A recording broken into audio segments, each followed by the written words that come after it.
Blake Lively, Part 13. What is she really like? Hello, I am H.G. Tudor. We continue with our examination of Blake Lively by taking into consideration what has gone on vis-a-vis the litigation. 4 months after the film It Ends With Us had been launched, Blake Lively filed a legal complaint against Mr. Baldoni, in which she accused him of sexual harassment.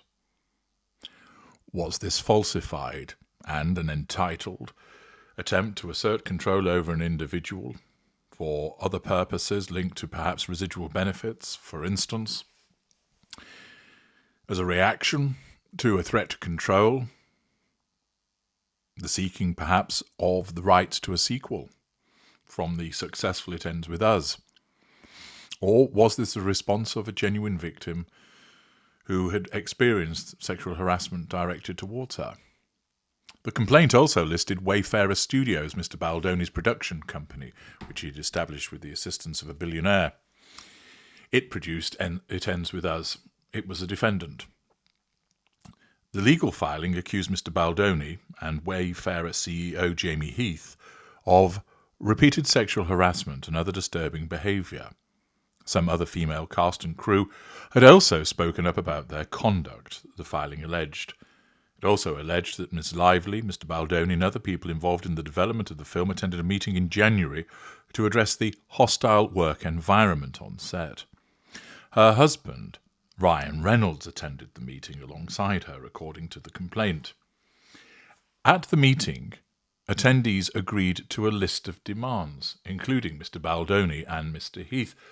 What were those demands? Well, they were fairly substantial, and it's worth going to the pleading itself, whereby it stated, during the January the 4th meeting, the parties discussed in detail the inappropriate conduct that Miss Lively, her employees, and other cast and crew experienced at the hands of Mr. Baldoni and Mr. Heath.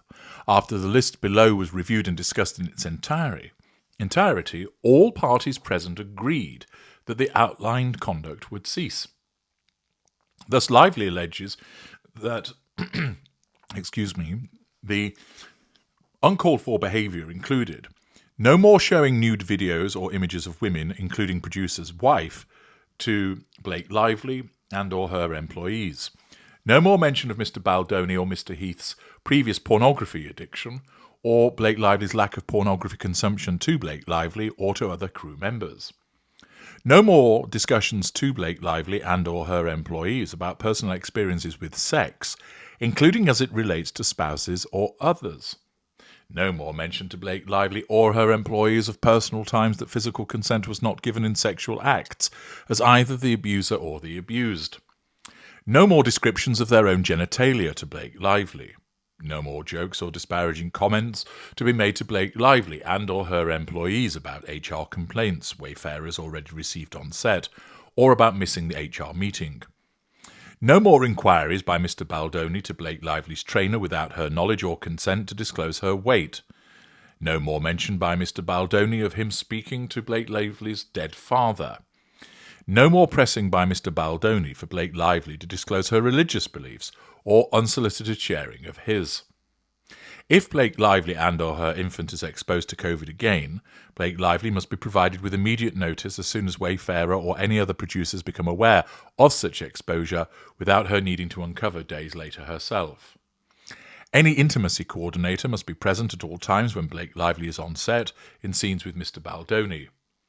No more personal physical touching of or sexual comments by Mr. Baldoni or Mr. Heath to be tolerated by Blake Lively and or any of her employees, as well as any female cast or crew without their express consent.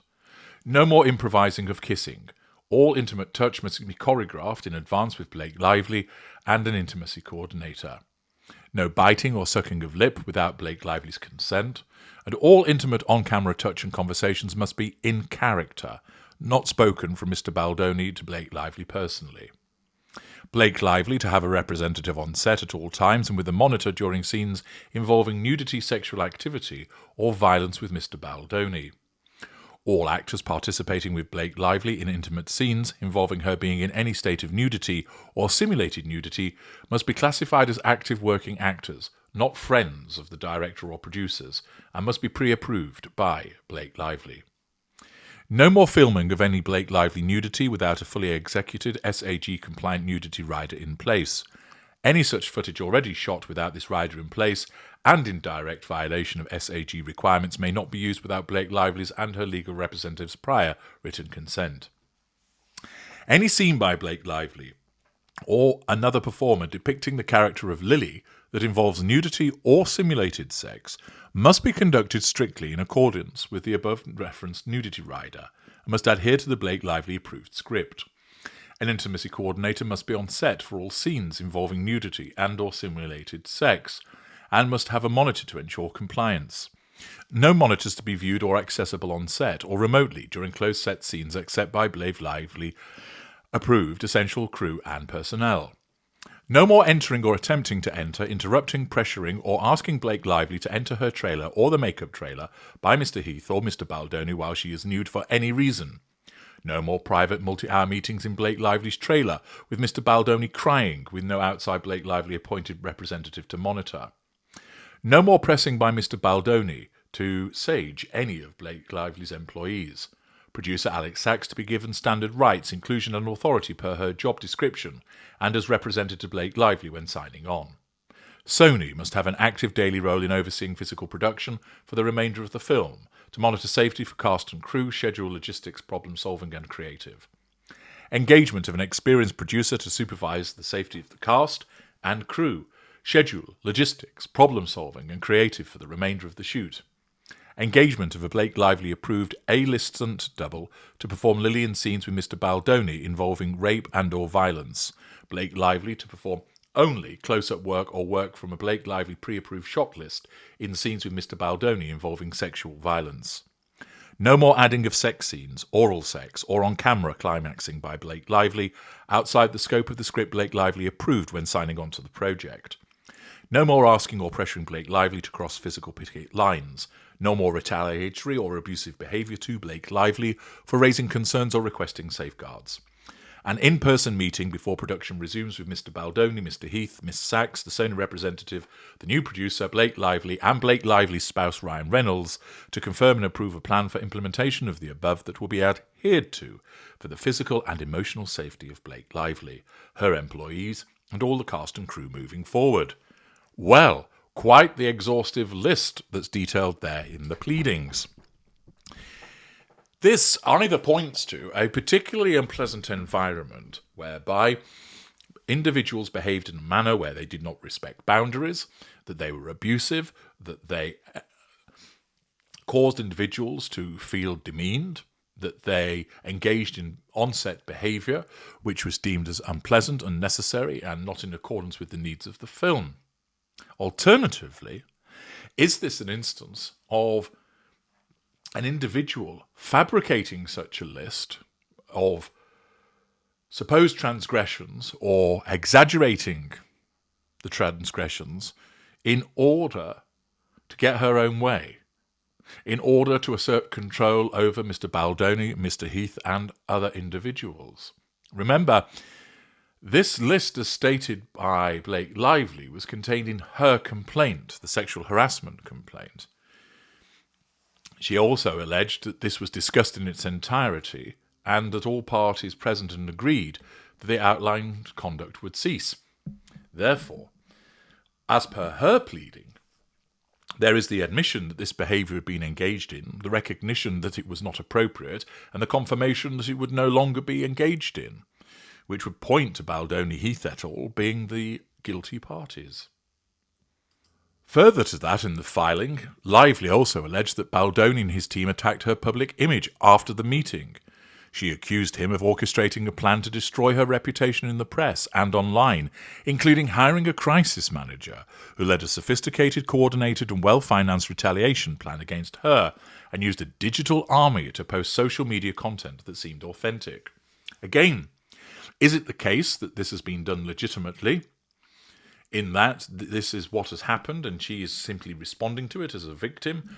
Or is it the case that she is reacting to criticism, legitimate criticism of her, by claiming that it does not have any basis, and therefore she sees it in the context of being a smear campaign.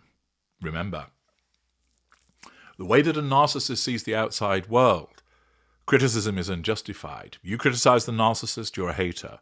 You criticize the narcissist, you're a racist. You're misogynistic. You're running a smear campaign. The narcissist will not see that such complaints may well be based on evidence and are legitimate. Could that be the case here?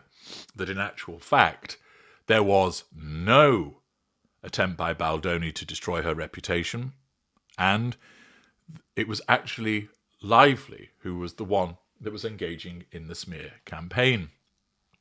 Following this, Baldoni's legal team explained to the BBC that the allegations were categorically false, and they said they hired a crisis manager because Lively had threatened to derail the film unless her demands were met. Might that be an individual utilising threat in order to gain control? Baldoni's lawyers said at the time it's shameful that Miss Lively and her representatives would make such serious and categorically false accusations against Mr. Baldoni, Wayfarer Studios, and its reputation and its representatives. Mr. Friedman accused Ms. Lively of making numerous demands and threats, including threatening to not show up to set, threatening to not promote the film, which would end up ultimately leading to its demise during a release if her demands were not met. Following this, on the 31st of December, Baldoni's lawyers filed a $250 million libel lawsuit against New York Times over its reporting of Lively's allegations against him. The paper published an article on 21st of December entitled, "We Can Bury Anyone Inside a Hollywood Smear Machine." Baldoni and 9 other plaintiffs, including publicist Melissa Nathan, accused the paper of libel and false light invasion of privacy. The lawsuit says the paper cherry-picked and altered communications, stripped of necessary context and deliberately spliced to mislead. A New York Times spokesperson said the story was meticulously and responsibly reported. On the 16th of January, Baldoni filed his lawsuit against Lively and her husband Ryan Reynolds. He's suing them for $400 million on claims of civil extortion, defamation, and invasion of privacy.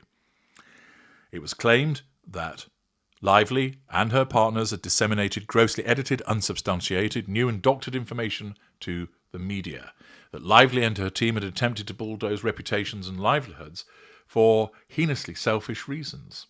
In response, Lively's legal team described the lawsuit as another chapter in the abuser playbook. Who is right? Is Baldoni right to bring the lawsuit on the basis of Lively's behaviours?